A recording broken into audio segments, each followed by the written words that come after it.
Ito yung problema dito eh. Kapag umuulan, ayan, tingnan nyo yung tubig. Ayan o.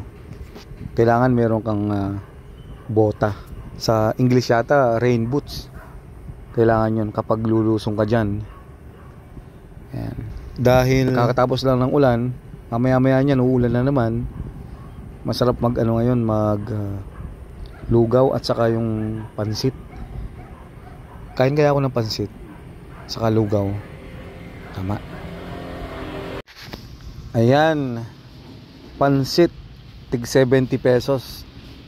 Ngayon, ito yung ito yung kakainin ko ngayon, hindi lugaw eh. Pansit molo yata tawag dito. Tig 50 pesos. Ayan oh.